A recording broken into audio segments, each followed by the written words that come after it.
All right, we also have with us Aman Lekhi, senior advocate, joining us on the telecast. Aman Lekhi, thank you so much for joining us on the telecast. And what do you make of the entire inquiry report or that has been made by Delhi High Court's Chief Justice?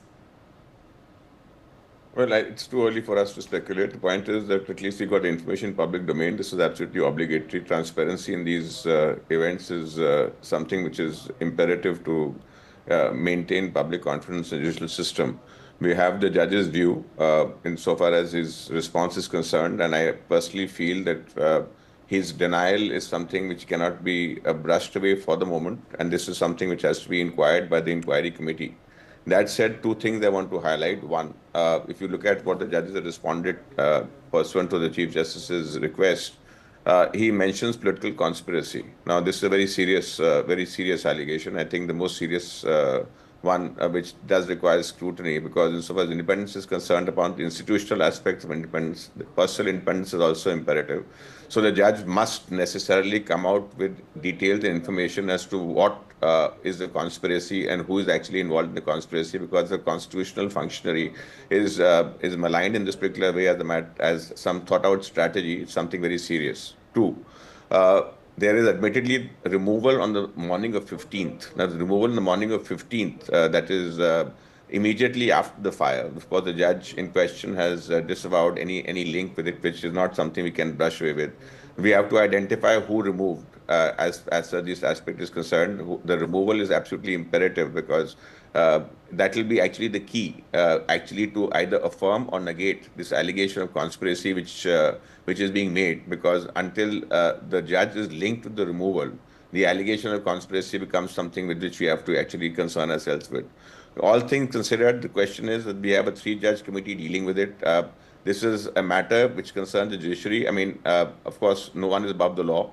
But for us to speculate as to what has happened or not, for the time being, will be premature. We have to hold our hands till, in fact, the committee actually gives a report. And then we should have the matter examined threadbare. I completely agree, no one is above the law. At the same time, it's also important, now that we have the judge's version in front of us, that our rushing to condemnation of that reaching conclusion has necessarily to be abstained from. All right, in terms of the judge, he categorically said that the storeroom was a separate room, it was from his residence, and was a general dump room. What do you make out of his response? No, if it's a dump room accessible to all, and the report says that apart from the domestic staff, CPWD, etc., the CRPF guys, etc., and the Public Works Department, etc., were having access to it, then that is something that has to be factored to see as to why. But it is incongruous in any way. It's really very strange, and because it's strange and something which is which invites questions as to why would anyone put any currency there. Now, one point is the judge can rightly say that if he has currency, why would you place it in a place which is accessible to all and sundry? The other is, why, if someplace all and sundry, how is it the cash is there in the first place? That's the reason why we need a scrutiny. That's the reason why this question of conspiracy, because everything hinges. If there's no conspiracy and we have this over here, then quite obviously there's a wrong. But if there's a conspiracy, then it's something we have to unearth. So these are things which you have to do, and it is not for us to speculate, because we don't have the information. Much has been redacted from what has been supplied also. The entire information not available with us. I think it's necessary that the probe is completed expeditiously, and that is actually the key, because until that happens, all of us will just be hypothesizing as to what is happening there. That's not something which will avail to public good. Aman Lekhi, in terms of action, what action needs to be taken now so that the reputation of judiciary is not affected?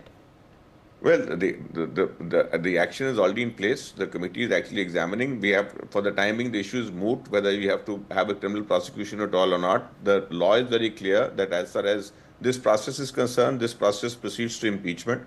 That is, in the case of proved misbehavior capacity, subject to whatever rules are there. That is independent from criminal prosecution. The point is, criminal prosecution, when you are dealing with the judge, I'm always been very consistent, notwithstanding anything else.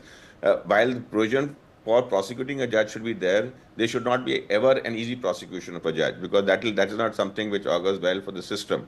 We have to actually hold our hands, find out for sure what has happened, and whatever action which we take later has necessarily to be appropriate to the circumstances. The circumstances are still to be unearthed. There are a lot of questions. All of us, there are questions that need to be answered. No question about that. We have a judge's version, and we have whatever has actually been in the media, and whatever way we can do it is to unearth it through scrutiny, which is already under play. Aman Lekhi, in terms, you've already spoken about the importance of understanding who removed the cash, and now what testimonies or probes will be crucial for the probe? The testimony of the guards, the testimony of the staff, the testimony of the inmates. The judge has already said that he or the daughter were not actually involved over there. The position is very clear. He's taken a stance, he's not involved. Once he takes a stance, he's not involved, he dissociates. Now, the whole question would be, is this stand correct or not? That can only be refuted by taking the statements of the others, recovering the CCTV if there's there, finding out if any CCTV has been erased, looking into whatever an entire staff is concerned, what is the exchange, correspondence, interaction, number of people who are coming over there, the manner in which the premises were used, accessible. All these things will be taken together to see whether what is being assumed is correct or not. All right, Aman Lekhi, thank you so much for joining us on the telecast and sharing those details. But meanwhile, viewers, let's take a look at the key